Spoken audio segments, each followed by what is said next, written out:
Hello everyone.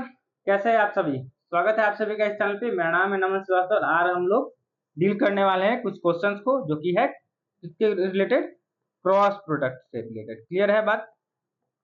तो हम लोग का आज का टारगेट मालूम चल गया। हम लोग क्या करेंगे, क्रॉस प्रोडक्ट को डील करेंगे बेसिकली।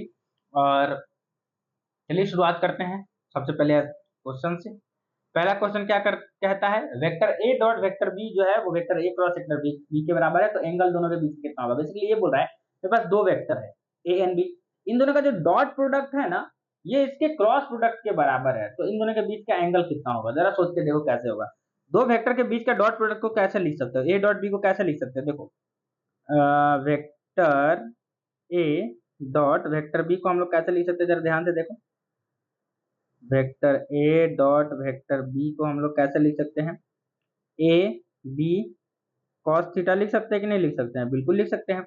अच्छा, vector A cross vector B को कैसे लिख सकते हैं हम लोग, वेक्टर ए क्रॉस बी को लिख सकते हैं ए बी साइन थीटा। कोई दिक्कत बिल्कुल नहीं, इतना तो लिख सकते हैं, इजीली लिख सकते हैं। अच्छा, ध्यान देते हैं हमको क्या बोल रहा है, ये दोनों अगर बराबर है यानी कि A B cos theta, A B cos theta is equals to किसके बराबर है, ए बी साइन थीटा के बराबर है, होगा कि नहीं होगा। अच्छा, हम एक काम करते हैं, इस दोनों में है ना साइन कॉस थीटा डिवाइड कर देते हैं, तो A B cos theta divided by A B cos theta is equals to, हम इसको ऐसे लिख सकते हैं A B sine theta divided by A B cos theta. Sine by cos theta tan theta होता है, मतलब ये जो मेरा पूरा वैल्यू है ये खत्म हो जाएगा, है ना। इतना तो मालूम चल नहीं रहा है ना। ए बी कॉस थीटा अगर ये 1 हो जाएगा तो इज इक्वल्स टू कितना हो जाएगा, cos by sine by cos होता है tan, 1 is equals to tan theta, मतलब टैन थीटा का वैल्यू 1 आ गया तो कितना डिग्री हो जाएगा। सिंपल सी बात है, theta is equals to 45 degree. Clear है, ये आंसर हमको मिल गया है कि नहीं है। बस बड़ा क्वेश्चन था। अगला क्वेश्चन भी इसी टाइप का कुछ है। अगर vector A cross vector B जो है वो अंडर रूट 3 टाइम्स है vector A dot vector B के बराबर, तो फिर से एंगल पूछ नहीं मैग्नीट्यूड पूछ रहा है इस बार, A mod A plus mod B. तो जरा ध्यान से देखो, vector A cross vector B को हम लोग कैसे लिख सकते हैं, तो लिख सकते हैं A B sine theta is equals to under root 3 into कितना, ए बी कॉस थीटा। लिख सकते हैं कि नहीं लिख सकते, फिर वही प्रोसेस यूज करो, sine by cos tan theta. यहां से बेसिकली कितना आ जाएगा, हम डायरेक्ट अब समझा दे रहे हैं, tan theta is equals to under root 3। आएगा कि नहीं आएगा, बिल्कुल आएगा। यहां से थीटा का वैल्यू कितना आ जाएगा, 60 डिग्री। 60 डिग्री, ये तो हमको मिल गया पहला चीज, एंगल थीटा मिल गया। अब क्या पूछ रहा है, अब हम क्वेश्चन में ध्यान से देखो, magnitude of vector A plus vector B का मॉड पूछ रहा है। यार तो मॉड निकालने से पहले एक काम करो, सबसे पहले vector A plus vector B कैसे लिखा जाएगा, वेक्टर ए दो वेक्टर का एडिशन कैसे लिखा जाता है बताओ। ये लिखा जाता है under root A square plus B square plus 2ab cos theta, cos 60 का वैल्यू 1/2, तो 1/2 लिखेंगे, तो इंटू 1/2 लिख ही लो भाई, इससे तो ये खत्म कर सकते हो ना। तो vector A plus vector B का जो मैग्नीट्यूड आएगा वो किसके बराबर होगा, under root A square plus B square plus A B के बराबर। अच्छा एक चीज बताओ, अगर हम ये चाहे कि ये अंडर रूट हम हटा दें तो हम इसको ऐसे लिख सकते हैं क्या, mod of magnitude of vector A plus vector B को कैसे लिख सकते हैं हम लोग, लिख सकते हैं A square plus B square plus A B का पावर 1/2। अच्छा लिख सकते हैं कि नहीं लिख सकते, देखो इस पूरे का पावर 1/2 तो लिख सकते हैं भाई, इतना तो समझ ही रहे हो। हाँ जी, चलो, है ना। और ये हो गया, हमको अपना आंसर मिल गया, that is our answer is this. ये है हमारा आंसर। क्लियर है बात, हो गया। अगला क्वेश्चन देखते हैं क्या बोल रहा है। हाँ, अ वेक्टर फॉर्म ओ अच्छा, A vector from origin to the point A and B are इतना एंड इतना, area of triangle O B. अच्छा, जो ट्रायंगल बनता है उसका एरिया कैसे निकाला जाता है, देखो तो हम लोग क्या करेंगे सबसे पहले बेसिकली एरिया ऑफ ट्रायंगल का जो फॉर्मूला होता है इस केस में कैसे निकलता है, एरिया ऑफ ट्रायंगल जो होता है वो कैसे निकलता है, half of magnitude of A cross B, ऐसा होता है ना, half of magnitude of vector A cross vector B. निकाल सकते हैं, बिल्कुल निकाल सकते हैं। तो सबसे पहले ए क्रॉस बी निकालो, और ए क्रॉस बी निकालना नहीं सीखो तो ऐसा हमने बताया थे, फिर भी नहीं सीखो तो इस क्वेश्चन में सीख लो, फिर अगले क्वेश्चन में सिखाएंगे नहीं, डायरेक्ट तुमको हम बताएंगे वहां पे, ठीक है। अब ए क्रॉस बी निकाल के देखो कितना आता है, vector A cross vector B की वैल्यू कितनी आती है जरा हम लोग चेक करते हैं। तो सबसे पहले हम क्या करते हैं, हम लोग ऐसे लिखते हैं आई कैप,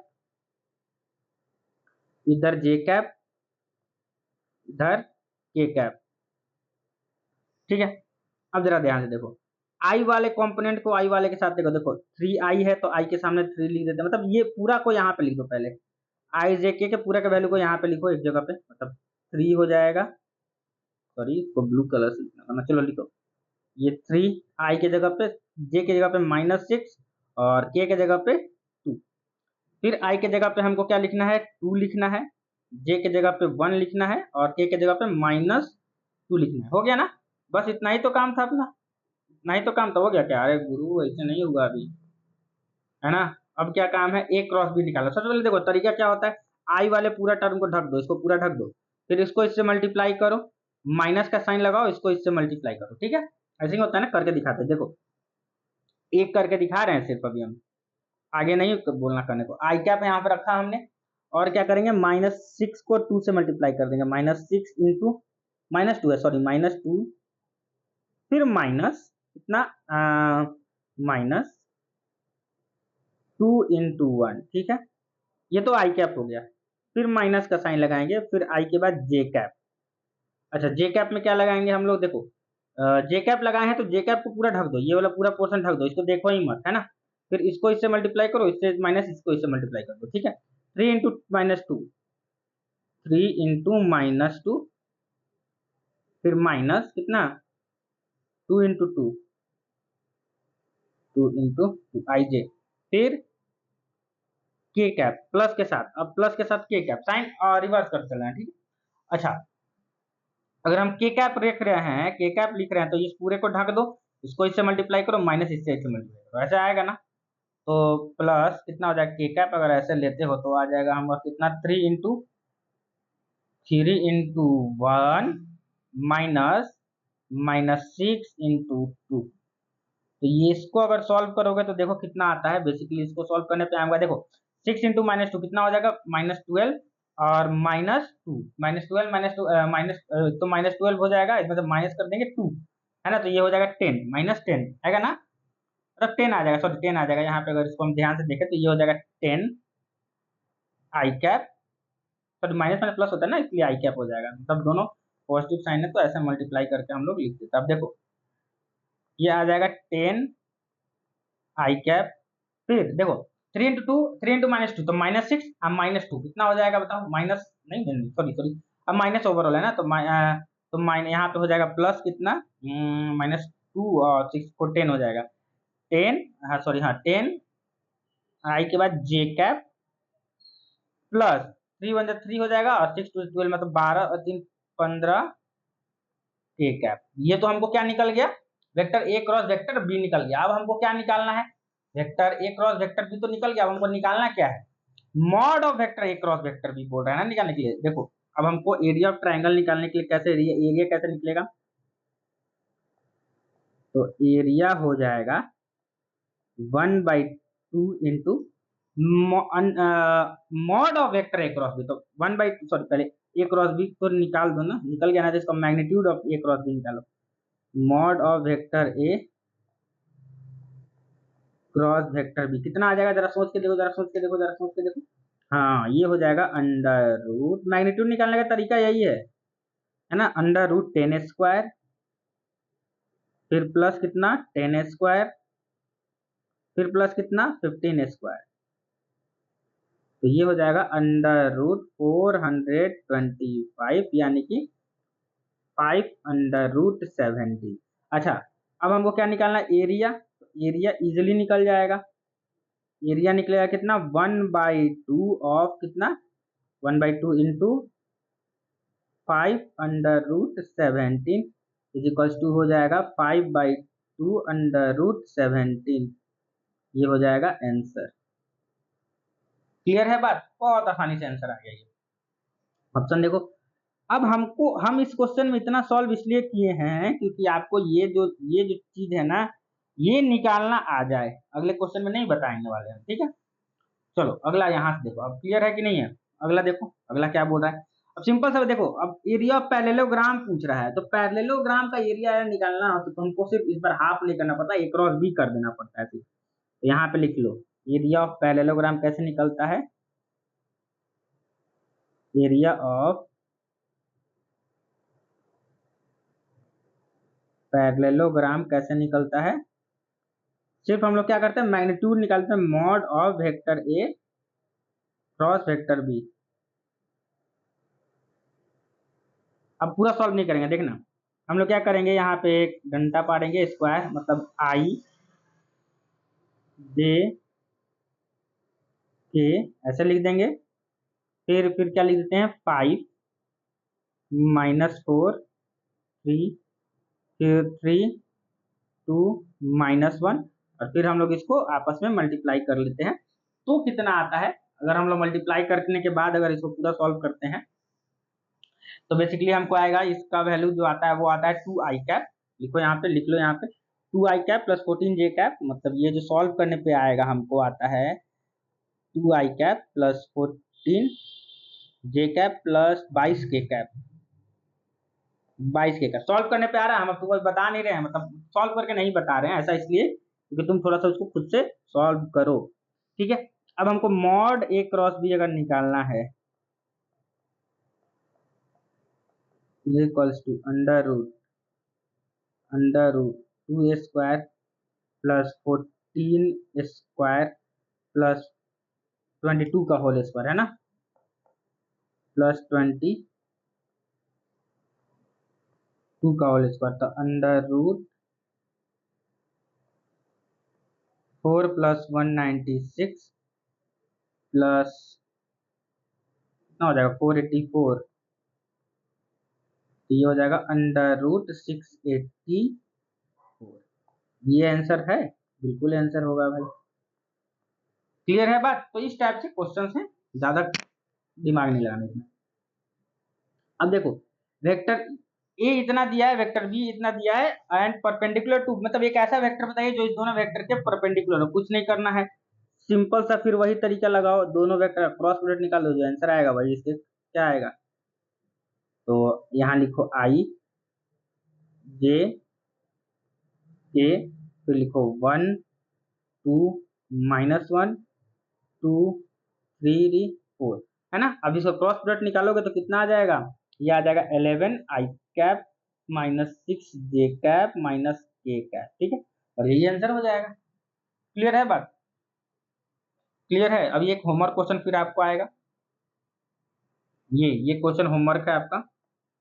यार हम बिल्कुल सॉल्व करा सकते हैं इसको, है ना। अगले वीडियो में अगर कोई नहीं सॉल्व करता है, किसी से नहीं सॉल्व होता है, तो हम लोग इसको जरूर देखेंगे। अभी एक वीडियो है ना, हम सोच रहे हैं कि वीडियो बनाएंगे जिसके ऊपर पूरा क्या करेंगे, पूरे चैप्टर से रिलेटेड क्वेश्चन लेंगे, 30-40 क्वेश्चन, ठीक है, बढ़िया बढ़िया, ठीक है। चलो,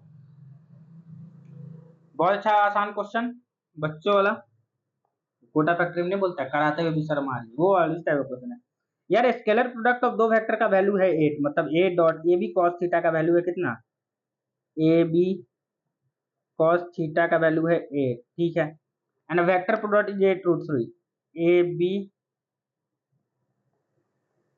साइन थीटा का वैल्यू है 8/√3, ठीक है। एंगल निकालना, यार कुछ नहीं करो यार, एक काम करो, A B sine theta divided by A B cos theta कर दो, sine by cos tan theta हो जाएगा।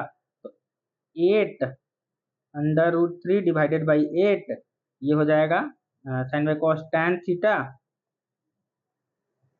Is equals to √3। अब थीटा का वैल्यू तुम बताओ, थीटा का वैल्यू तुम बताओ। कमेंट तो कोई करेगा नहीं, इसलिए हम ही लिख देते हैं। चलो ठीक है, देखो क्लियर है, हो गया 8 √। चलो अगला क्वेश्चन देखते हैं, ज्यादा नहीं है, एक दो क्वेश्चन और बाकी है, इसमें ज्यादा क्वेश्चन बाकी नहीं है। टॉर्क निकालना है, टॉर्क भी निकालने का तरीका वही होता है भाई। टॉर्क कैसे निकाला जाता है, तो टॉर्क का फॉर्मूला होता है vector R cross vector F. तो आर की वैल्यू तुमको कितनी दी है, 7i plus 3j plus k। तो क्रॉस प्रोडक्ट निकाल दो किसके साथ, -3i plus j plus 5k। Clear है बात।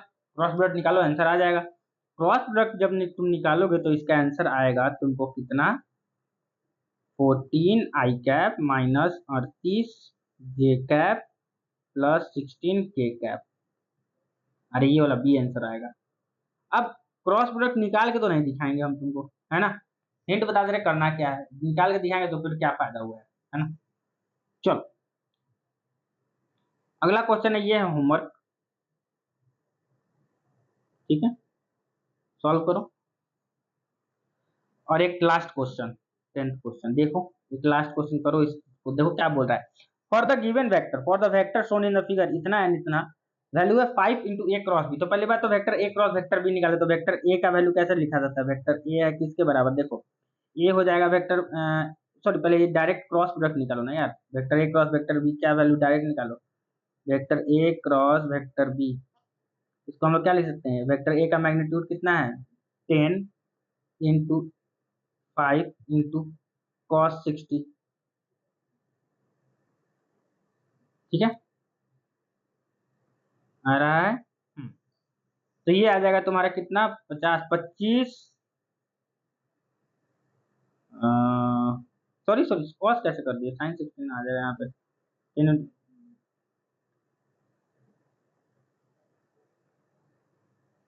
25√3, ठीक है।